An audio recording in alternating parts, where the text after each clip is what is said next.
It's election day and the shenanigans have already begun, with Ohio's election board claiming that any vote for Jill Stein will not be counted in this election. The reason that they're giving to the public is that the votes for Stein will not count because she dropped out of the race. Now, the reason that they're lying, which is illegal, about why they will not be counting votes for Jill Stein is because if you actually review the rule that is disallowing Jill Stein's votes from being counted, then you find out there might not be any election at all, at least in Ohio. You see, this story actually came up around September, and this article is from September 27th discussing how Ohio will invalidate votes for 2024 presidential candidate Jill Stein because of the VP swap. See, when Jill Stein first announced, she didn't have a vice presidential nominee, which is normal.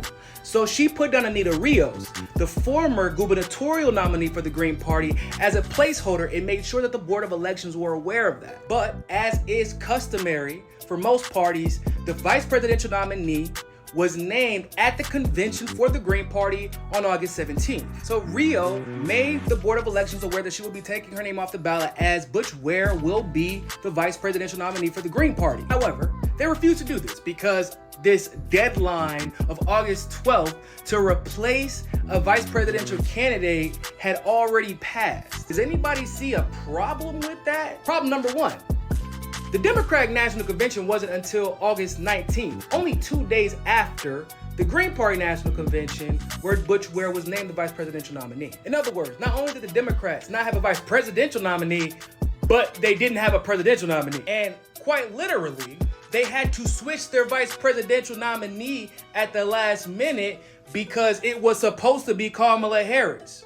And the date of August 19th through August 22nd obviously falls well after this deadline of August 12th that Ohio's Board of Election is trying to hold the Green Party to. Interestingly enough, it was only Donald Trump and J.D. Vance of the Republican Party that was able to have their convention and be nominated by the deadline that Ohio has given. So by Ohio's own rules, only Trump can win that state. But rest assured, ladies and gentlemen, as more shenanigans begin to unfold during this election, you will be called a conspiracy theorist. You will be called anti-democratic. You will be called a fascist for calling it out, despite the fact that the proof, like this particular situation, is right in front of the world for everyone to see. Ladies and gentlemen, we live in a banana republic.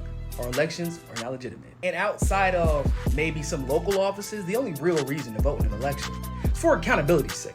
Because you need to be able to prove that your vote and your voice was stolen when the time comes and these candidates begin to sue. And make no mistake about it, I guarantee this election, these candidates will have a lot of reasons to sue the system. So if you do vote, make sure you keep all your receipts because they're gonna need them.